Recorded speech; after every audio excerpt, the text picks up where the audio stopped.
Hello folks, my name is Jim Worthen. The show is Worthen One. We're here on Channel 17, Cox Cable on the south coast of Santa Barbara County every day of the week at 2 p.m. and then on Friday at 7 p.m. But as my older brother who loved jazz used to say, well, that's the first verse. We are on TVSB cable. Go to the website, you go to the on-demand side, and I always tell people this, they run it all the way down, and the last show is Worthen One. I go through all the other shows, and I say, why, don't you like me? And they say, no, it's the alphabet. And I say, I know the alphabet, there's got to be an answer. And today, I came up with an answer. Start with Worthen and go down to the A's. Simple answer. We're also on YouTube.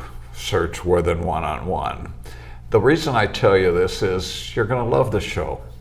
And you're going to say, I wish my aunt in Peoria could see it. She can. You tell her to go to YouTube, search Worthen One, and they'll see my guests. So there is a purpose in spreading the word. We're broadcasts on just the limited South Coast, and unfortunately too many people have cut the cable and don't even get Channel 17 and the other local stations. The other thing is that being on the internet, my granddaughter warned me. She said, you're there forever. And I said, yeah, okay, what does that mean? She says, it means in 200 years, your great-great-granddaughter will be as embarrassed as I am. So, there's positives and negatives in this world.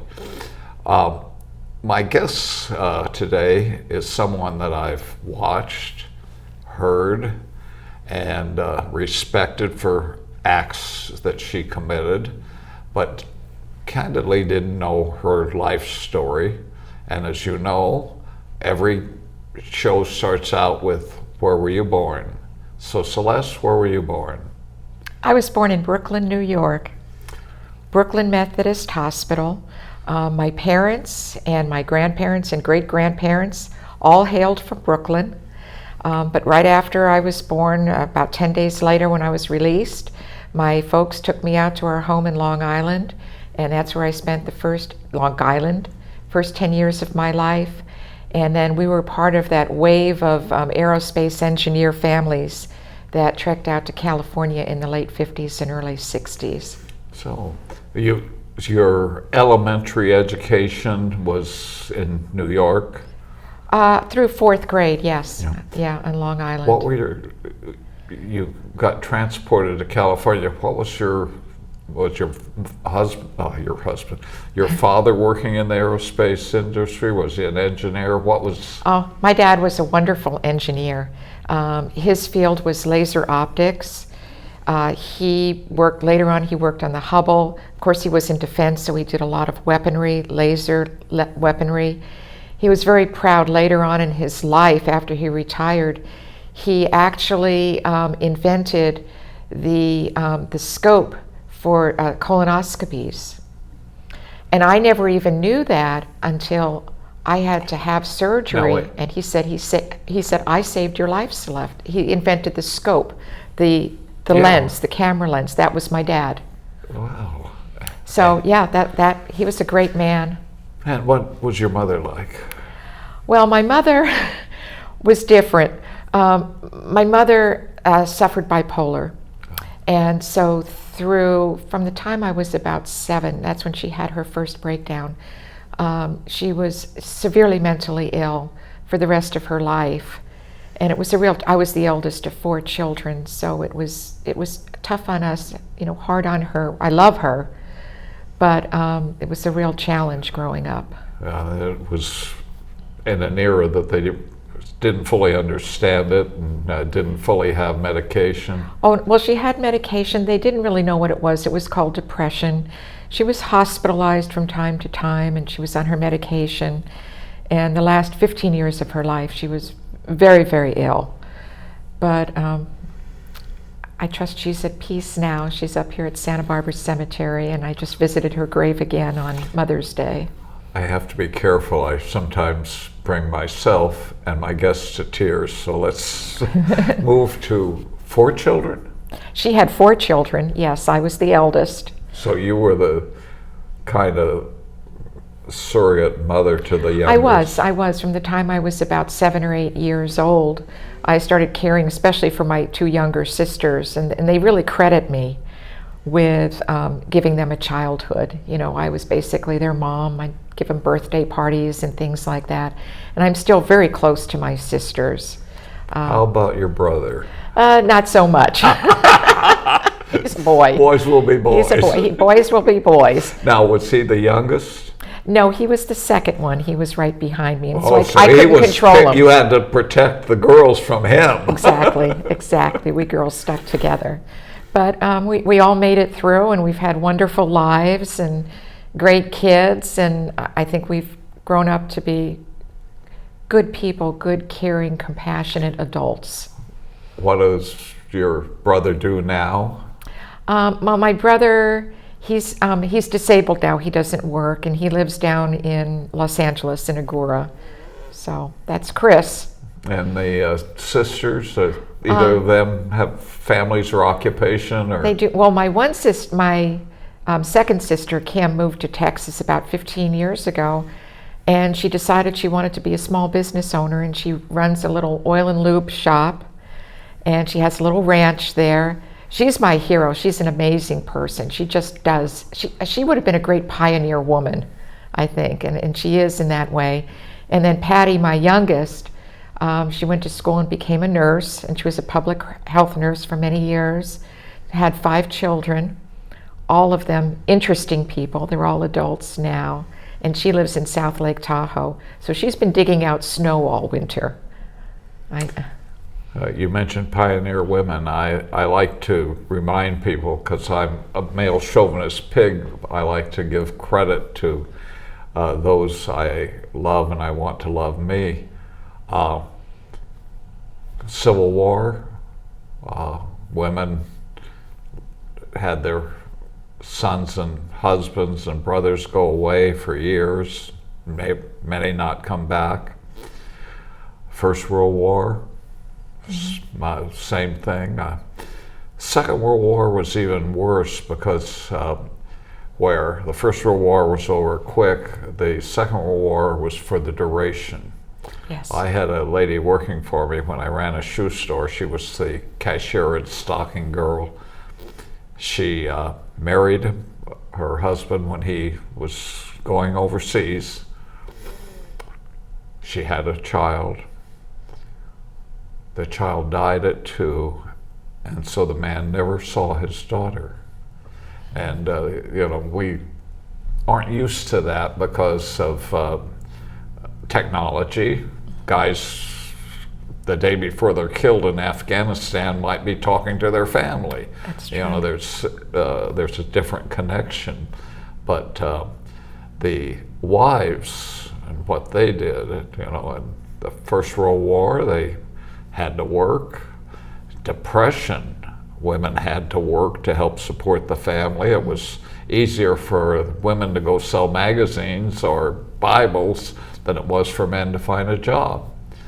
And in the Second World War, Rosie the Riveter, it's people forget that women truly have been not just the caregivers, but they've also always picked up the slack. Always. Yeah. They always have. My father is a veteran of the Second World War. He was in the infantry, and he landed in France about a month or 2 after D-Day, which we just honored. And he was wounded on the eve of the Battle of the Bulge. He was actually there in northern Belgium. So he was in the 1st Infantry?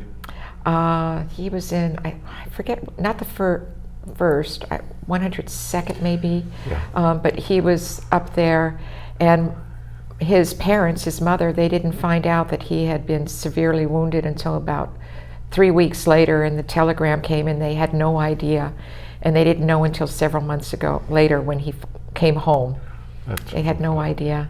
We found that we have a great rapport in our love of history, and I love the story of the Battle of the Bulge and Bastogne. Yes. And the general who told the Nazis when they wanted him to surrender, the answer was nuts. And Georgie Patton, who had been shulled off to not even being part of it till a month before, moved the Third Army from the south and crushed the Nazis around Bastogne and freed the 82nd Airborne. So it's just, I love that history of what we have done.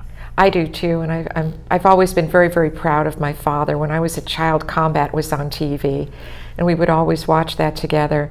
But Dad, when I was growing up, even though we would ask him, he would never tell us stories, and that's very true of combat vets. But in the last year or two of his life, when I would go down to visit him, he finally started, and I would say, Dad, tell me a story.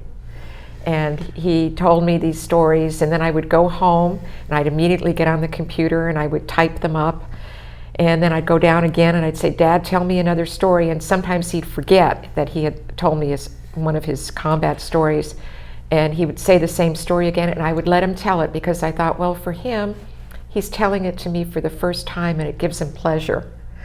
But he would always add something new, and then I would go home and change it a little bit, tweak it. And I'm very proud of him. You know, he had the Purple Heart, of course. We had the Bronze Star. And he was a good man. He was a very good man.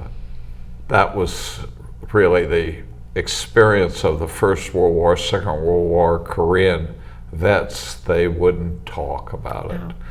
And I often wonder if the PTSD, whatever, is caused by forcing combat veterans to talk about it rather than letting them deal with it in their own way. Although there were, men that were, they called them shell-shocked and had a hard time burying those memories, but no worse than we have today with those who have to have psychiatric and chemical treatment. Well, Hemingway certainly writes about that in his stories, in his novels and his short stories, because he was an ambulance driver in the First World War. And the way he describes them really typifies what our veterans go through today. Hemingway? You say your dad was Hemingway? No, not Hemingway. Ernest Hemingway, English major here.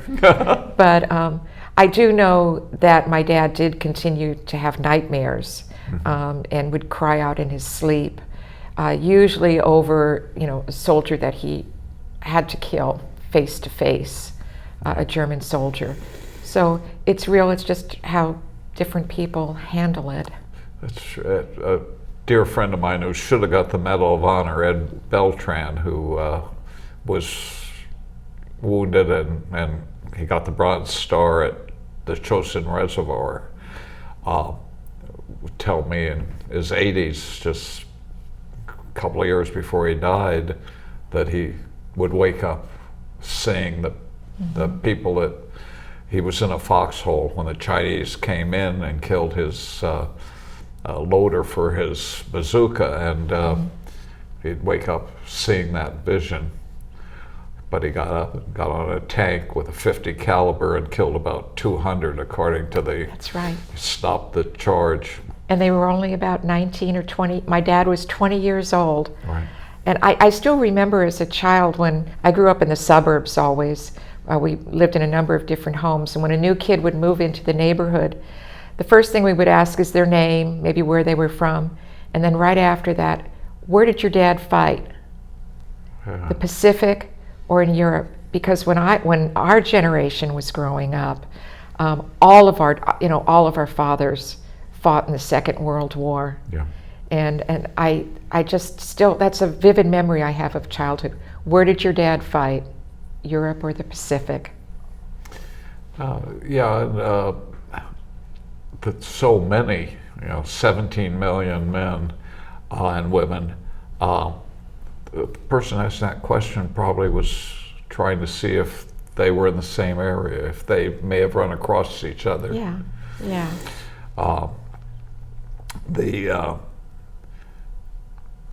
As I say, war is in some ways worse, but really different. If you were wounded in the Civil War, your odds of survival were 50%.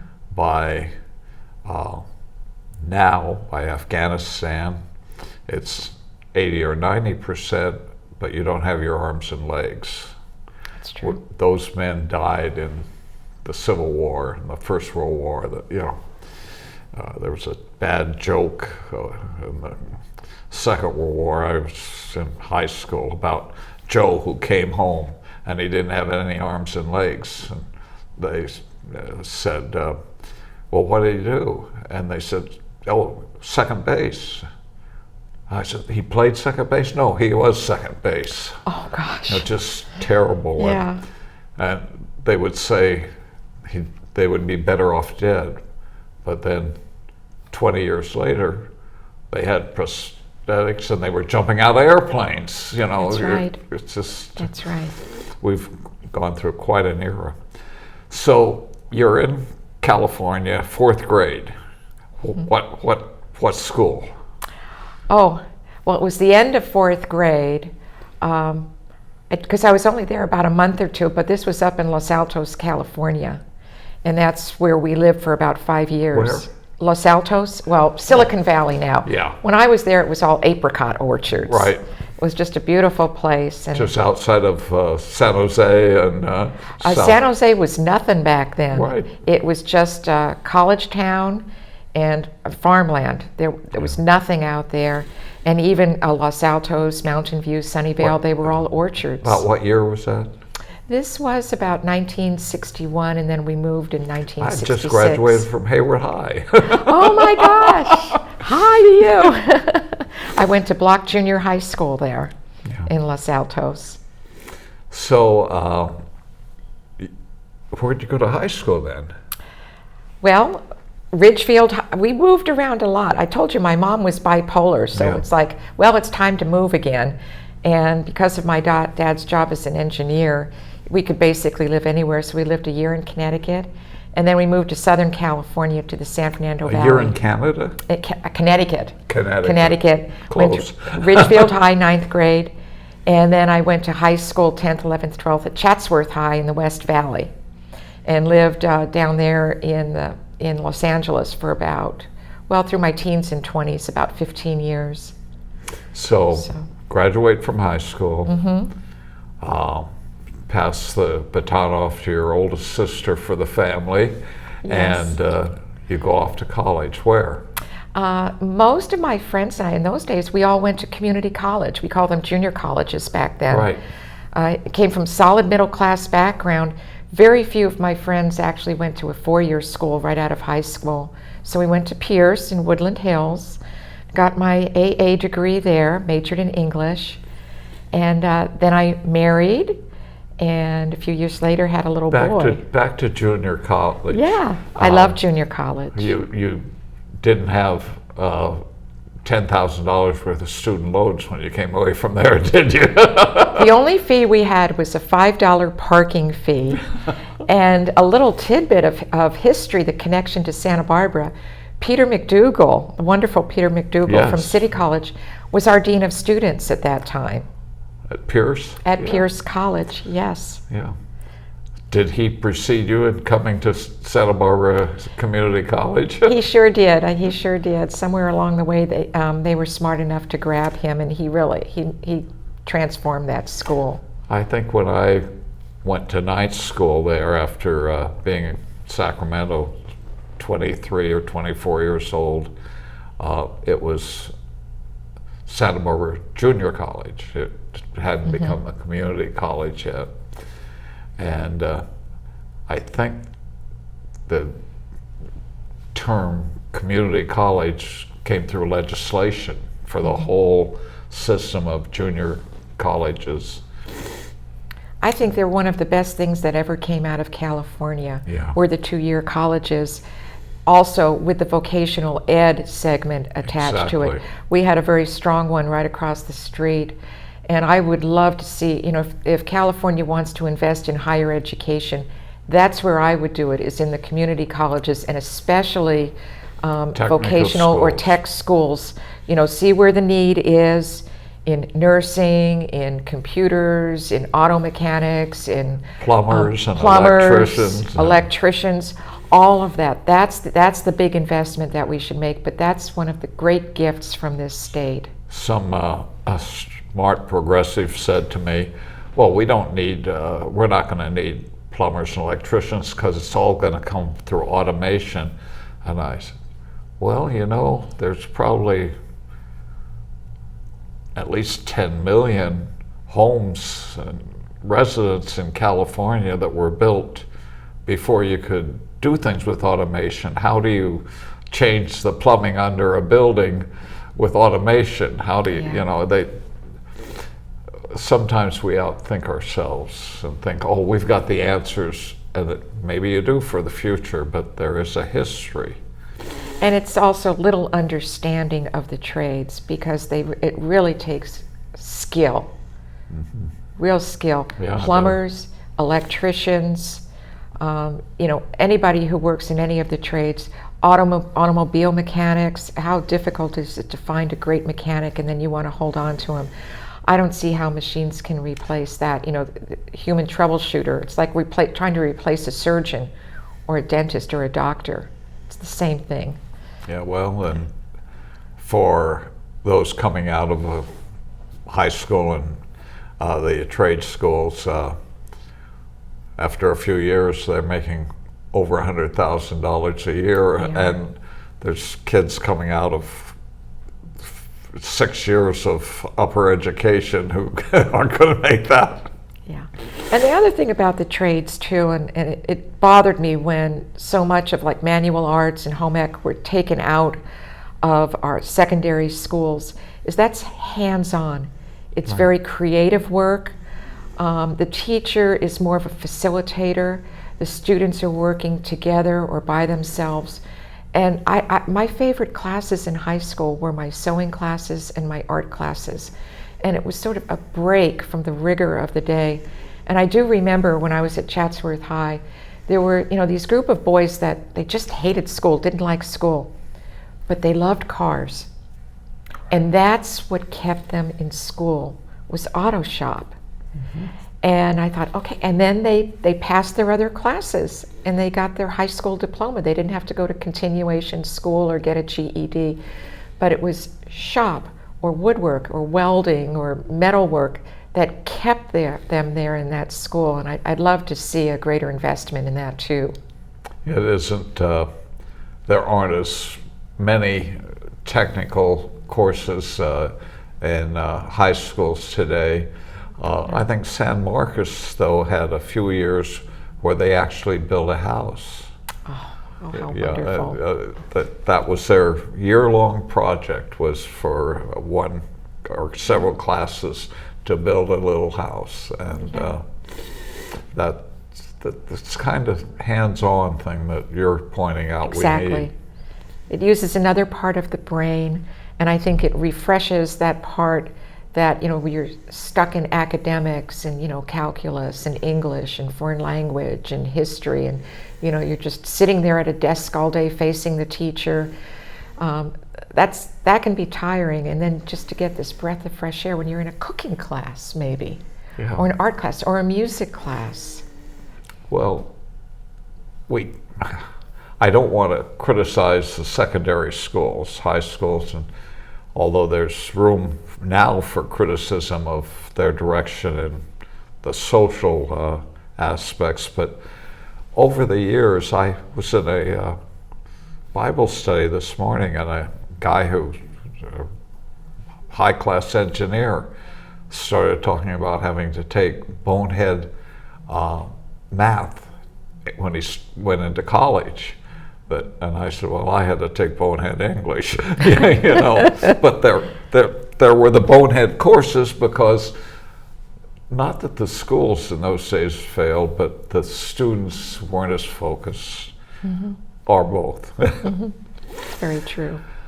So you're finished with school. When did you get married?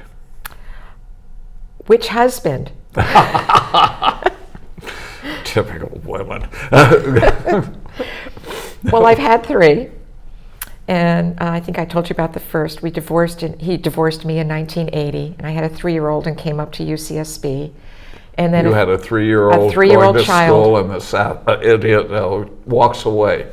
Yep. So Eric, who's a councilman now today. Yes. Eric He Friedman. he was in the little preschool over there by Devereaux, so I would drop him off at preschool, what we call the little school, and then Mom would ride her bike off to the big school, to UCSB. And then about 3 years later, I met my second husband, Frank McConnell, who was a professor in the English department, where I majored. By then I was a graduate student. Professor at UCSB. At UCSB. Uh-oh. He's a wonderful man. Uh-oh, I hear a lawsuit coming. No, go ahead. Oh, he's a wonderful man. And he passed away suddenly in 1999.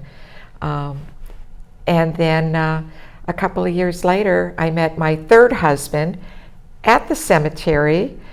His wife had passed away about 8 months before Frank did, and I was there, bringing flowers. And we met, and we became friends, and I would bring coffee. And about a year later, we married. We've been married for, 23 years the end of the month. I've never heard a story like that where a widow and a widower meet and bond and are married. Yep. I've never had trouble finding boyfriends. I bet. Beating them off, maybe. I had 2 marriages, one 17 years, one 14 years, and I tease that now the next one, after 19 years, I'll have my 50th anniversary. Do you add them up? No, but obviously, I like being married. I love that. I love the whole idea of marriage.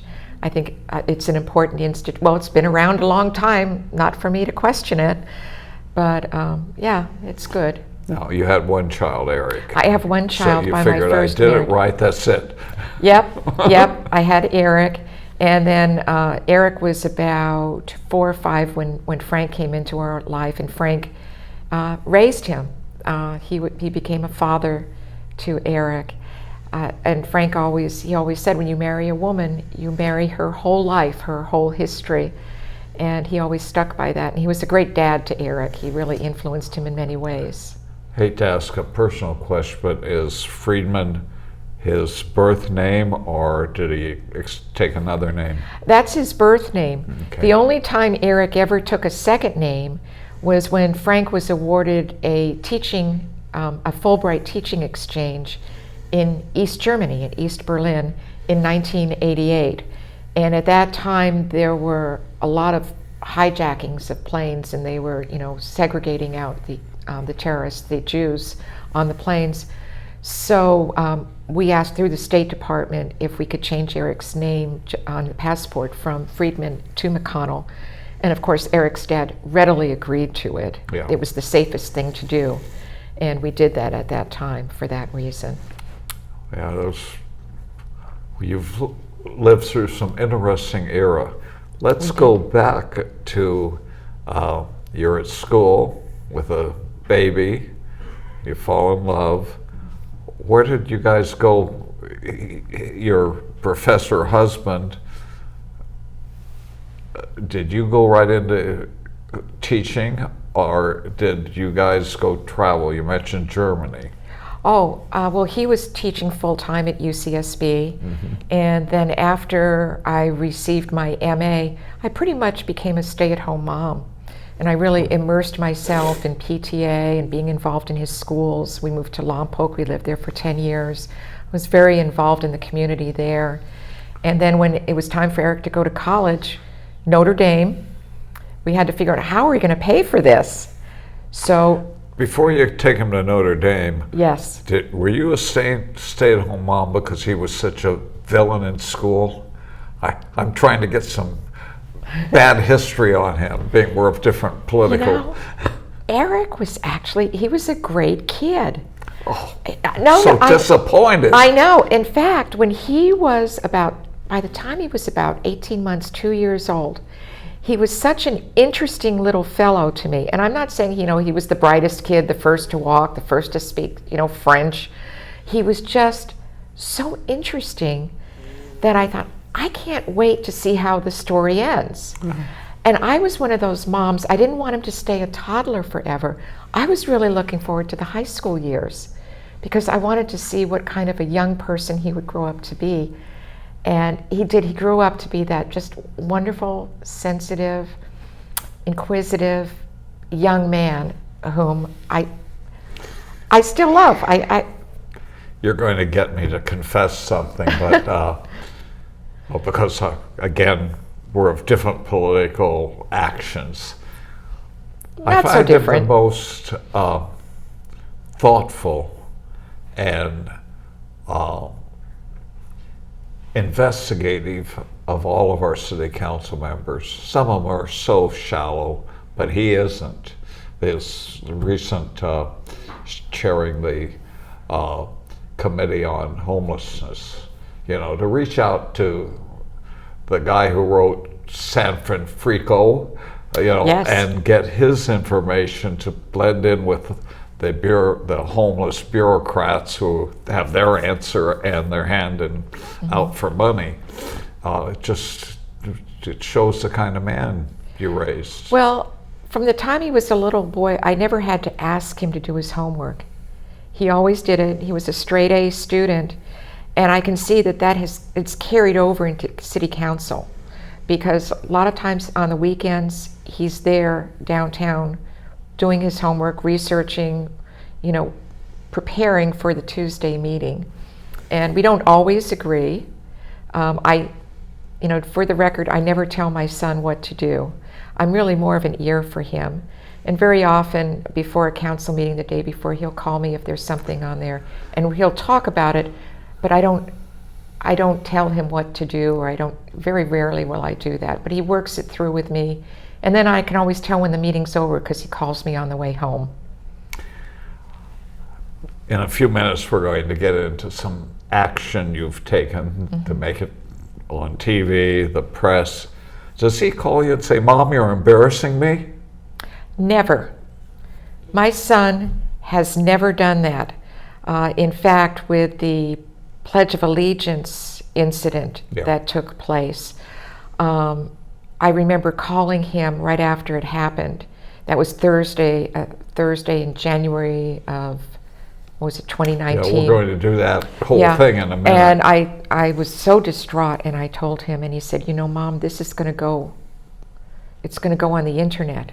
Mm-hmm. It's going to go viral. I said, no, it's not. We're just a local community college. He said, yes, it is. And when they had that follow-up meeting in February on Valentine's Day, when the community came out in support of me, I was always so grateful. Only 400 people. And one of those 400 was my son. And he sat there right next to me. Oh, I had heard he was there, but I didn't know he was there holding your arm. He was right there. Yeah. And, I'm beginning to like this guy. I'm going to have such a hard time when we have to find a candidate from the conservative Republican now to run against him. Well, he's termed out now. Huh? He's termed out on city council. This is his second and last term. Oh, I thought that. No. Does he want a political future? I don't know. It depends on how things go. He's, that's always up in the air. But he I'll have keeps to look everything at where open. he lives and see now. Is that a future congressman? Is that a future assemblyman? Is that a future state senator? Because he's better than any of those idiots. Those other people. Well, he also, he works at Trader Joe's. He works at Trader Joe's? Jim, you didn't know that. My son works at Trader Joe's. After he left the county, he needed, because City Hall doesn't, make up the difference in his lost wages, and he went to work at TJ's. And I was thrilled. This is a kid with a history degree from Notre Dame, and people would say, well, why is he What does he do at Trader Joe's? He does what everybody else does. He, puts the apples out. He cleans in the bathrooms. He works as a checker. He brings back. The one on Milpas Street? No, he's right in his district. He works over there at De La Vina. And I was so pleased because I thought, okay, that's going to keep my son grounded. So many people, they go into politics and suddenly they forget who they were and they forget who their constituents are. And he has to wait on his constituents. And in fact, I was at Trader Joe's the other day, and when I walked out, the managers are right there at the exit, and I looked up at them and they said, thank you for shopping. And I said, thank you for employing my son. So it's great. It's just a great job. It's a good balance for him. No matter what people say, you have a sense of humor. I do. I do. Or as we were talking about in the green room, you have to lighten up. That's interesting. I'm glad he doesn't work at Milpas, because that's the one, even though I live out in Goleta, that's the one I frequent the most. And I would walk up to get my chocolate bar for $5.99 or something, because you need dark chocolate, And if he was there, I'd probably faint. So we're back at getting on a plane with a doctored passport for your child. Well, legal. Yeah. Legal. Oh, yeah. Yes. But a corrected, I should have said, passport for your child. You were going to Germany? East Germany. We lived in East Berlin a year and a half before the wall came down. Before the wall came down? Before the wall. We were among the first ordinary Americans who were not affiliated with the Communist Party or State Department to be invited there. And Frank taught American literature at Humboldt University. We lived there with the German people. That was our world for 6 months, was behind the wall. Boy, and my son Eric was 10 years old, and I'll tell you that I knew at the time that experience would help form him for the rest of his life, and it continues to. I'm trying to remember my history. You didn't fly into East Germany. You flew into West Berlin. West and Berlin. Went through Checkpoint Charlie. Oh, I walked through Checkpoint Charlie. I should have brought my passport. I still have it. Many, many times. Charlie and I are old friends, and often I would go by myself because that's where I would get my film developed on the other side. And I would walk through all by myself, and it was the quietest place in the world. It was frightening because on one side I could see no man's land, and then above us were the guard towers, and I would look straight ahead at the American kiosk, and I'd see the flag there and our soldiers. See, it was a different world. As I told you in the green room, I know that much, 5% about everything in the world. I just proved by knowing Checkpoint Charlie. That's all I know. It's a real But it's you a real know the place. story. I know the story. It wasn't a very busy place. It's where the Americans would go back and forth, and a few Germans. But it was on a side street near Unter den Linden, the main boulevard there. And so, as I said, it was very, very quiet. But you were really mindful when I would cross over. It was just one block. That I wasn't just walking from one part of the city to another. I was walking from the Soviet bloc to the west. And I was walking from the east to the west, from communism to capitalism. And it was that stark. It was exhausting. Could you feel the difference between the Germans on each side of the wall? Oh, of course, because we had the Stasi. Don't talk down to me, of course. Of course. I'm asking. Because we had the secret police. And they were there, they were real, they would come into our apartment. The Stasi. So you always had to be very careful. And we did make friends with some of the East Germans there, one woman in particular, Adelheid, who was a free spirit, and we all used to worry about her because she was just so open.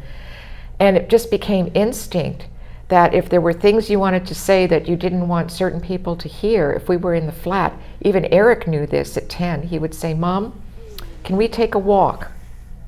And then we would go outside and we would walk along the street. And How old was he? 10.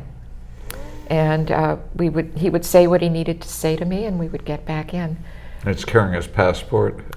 Well, Or he did, papers? I kept his passport. We didn't let him have the passport, but we would always keep it. So did he go It was to a great experience. Did he go to school there, or was he just did. homeschooled? No, the cultural attaché, the assistant cultural attaché whom we were under, they wanted us to send him to the American school, which was in West Berlin, which would have been impossible for us anyway. And I thought, that's ridiculous. We're in a communist country. I was there because I felt we were part of Glasnost. That's why I encouraged Frank to apply for it. I grew up with duck and cover in the Cold War, and I didn't want that to be my son's legacy. And I thought, if we come over here and they come to know us as Americans, maybe they will see that we're not so evil, and maybe we can put a little chink in that hole, that wall. Your liberalism coming out. I guess it was, although of course we never embraced communism, not at all. But I truly believe that we can make a difference, and so we enrolled him in the East German school, and what they did was they would take the foreigners who didn't speak German, and they would put them in the Ausländer school, the foreigners school. And Eric was in a classroom with about 10 or 15 other kids, ages 8 to about 17, from all different countries. We were the only ones from the West. The others were from Cuba,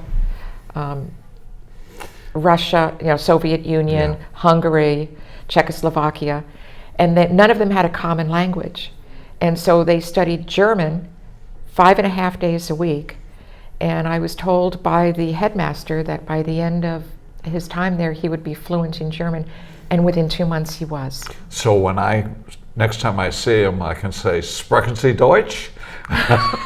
Again, my 5% of everything in the world. and he had a very strong Berliner accent too. And so that's what we did with our boy. So you came back home, 6 months there, or? 6 months. And did you come to Santa Barbara? We came back to Santa Barbara. We were living in Santa Barbara. And is that when you started your career at City College? I started the day after I dropped my son off at Notre Dame University in South Bend, because we had to pay tuition. And Frank would teach double summer school and write reviews. And so for the first 3.5 years I taught at City College, all my checks went to South Bend. It's terrible not to be born a rich liberal, isn't it? Well, I'm very proud to say that we paid for our son's education. All of it. There was a little bit he got from the American Legion because he went to Boys State. But Frank and I did it all. We didn't take out any loans. And if we had, we would have paid it back. I paid back my student loans. You're getting a little political here. Okay, you came back. You are getting ready to go to work at the next City morning. College. The next morning. And there's this crazy guy gets elected president. How did you feel about his speech in Berlin? Oh, Mr. Khrushchev, tear down this.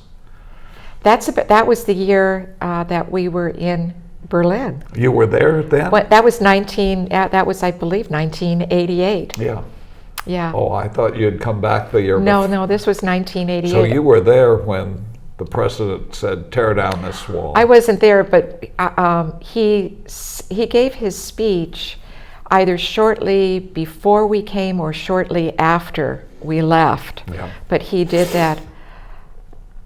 Well, I will say this, the East Germans were terrified of President Reagan. Good. Yeah, well, that is so a were good the thing. Soviets. Yes, that's true. They were terrified of him. I remembered that at that time. They feared him. And so, I credit him very much with getting that wall down. Well, we've had two presidents who are conservative who the enemies were terrified by, and neither one of us got us into a war. That's Reagan and Trump. Donald Trump. They got us out of our wars. And so little political commercial. And so you start out at City College, because you got to pay for that kid going to Notre Dame. That's right. And he's worth it. And so, what were you teaching there? I taught freshman composition for the 20 years that I was there. So I graded lots of papers. I taught wonderful literature. I just enjoyed it. I loved, despite the papers, I loved teaching. I loved sharing literature. I was able to choose my own books too. And I had 2 requirements for picking a book. It had to be beautifully written. The prose had to be the best that there was. And the second was that it had to be something that they would normally not pick themselves, because I wanted to introduce them to challenging literature. So we actually read Beowulf. Oh. Yeah, among other things. You wouldn't have. I did do a composition, and oh boy, I did a composition when I was going back to City College, but you wouldn't have liked it.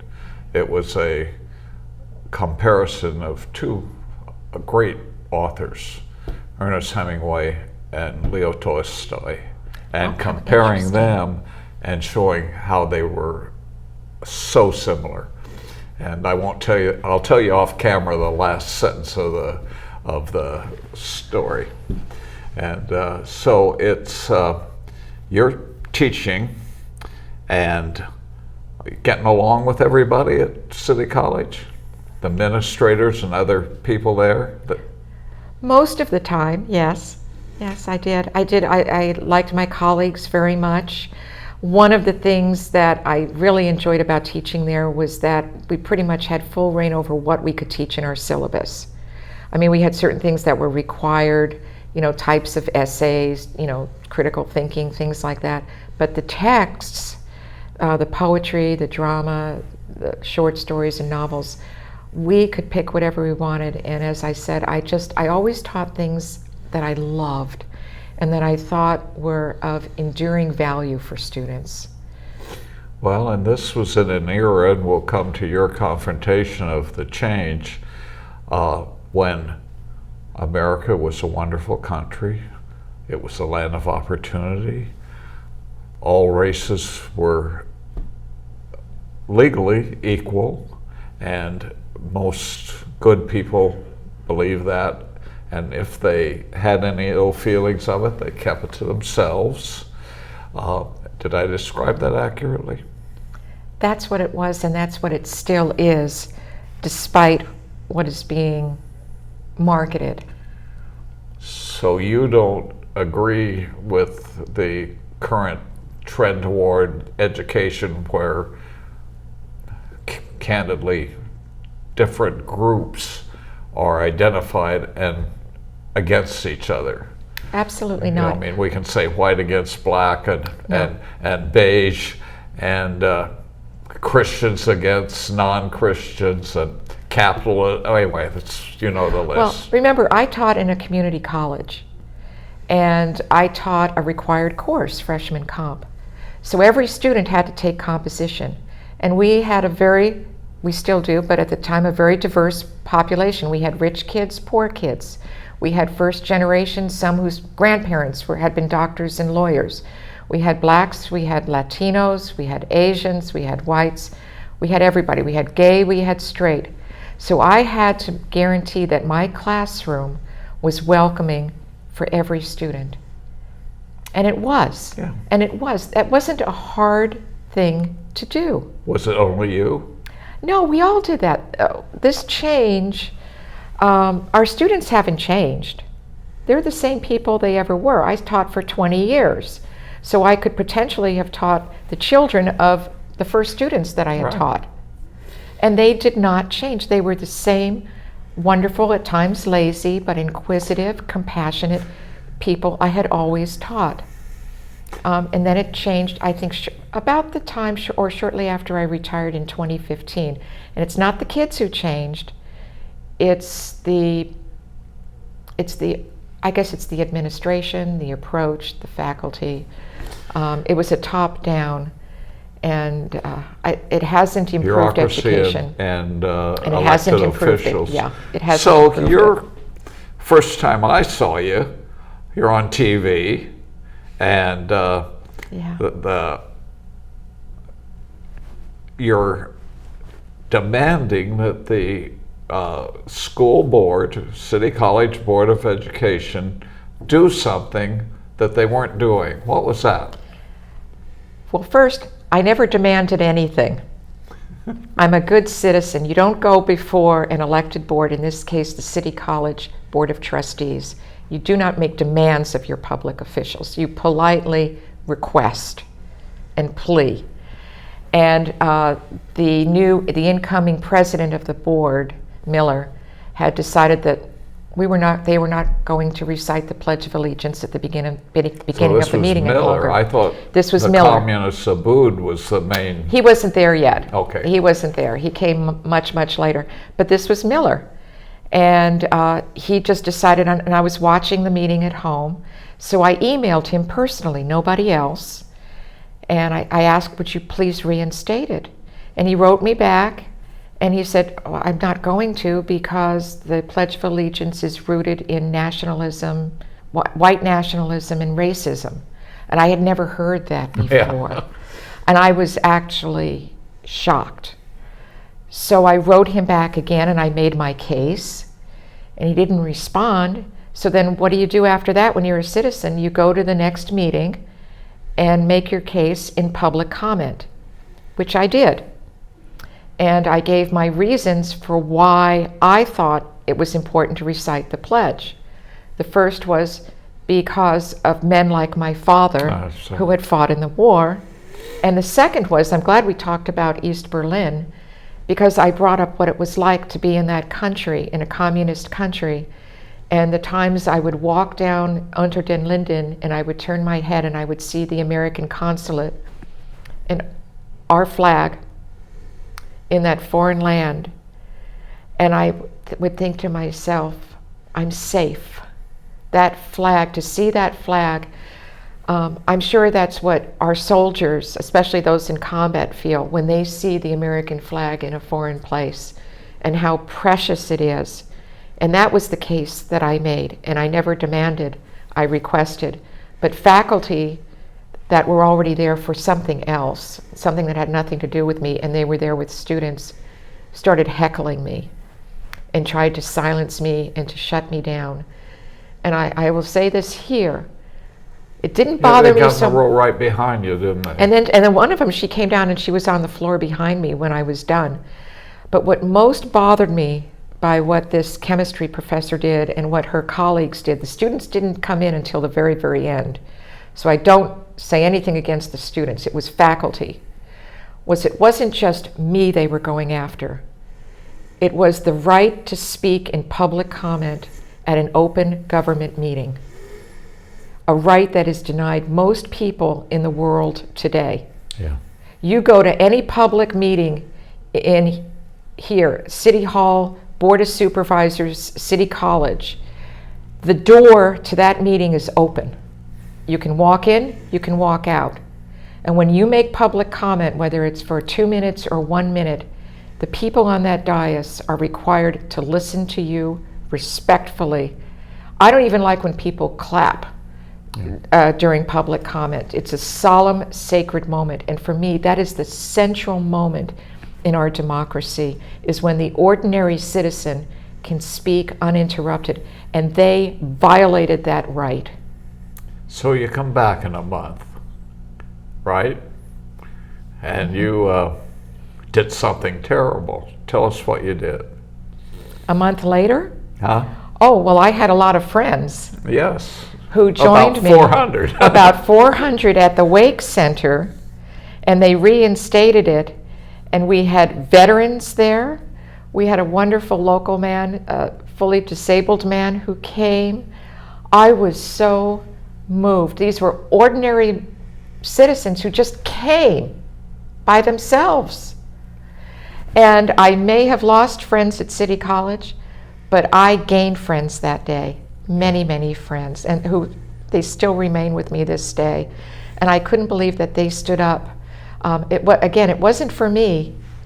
It was for the Pledge of Allegiance and our flag and the right to speak in a public meeting without being silenced. Well, there's a point in history in the Korean War where General Chesty Puller saw the UN flag and he ordered it down. He said, "My men don't die for that rag," and he ran up the American flag. He's one of my heroes. I love him. I love that. I didn't know that story about him. That sounds about right. Right. Yeah. Yep. Well, where are we going from here? We only have 2 minutes left. There's never enough time, is there? I told you that beforehand. Well, can I make a pitch for something? Yes.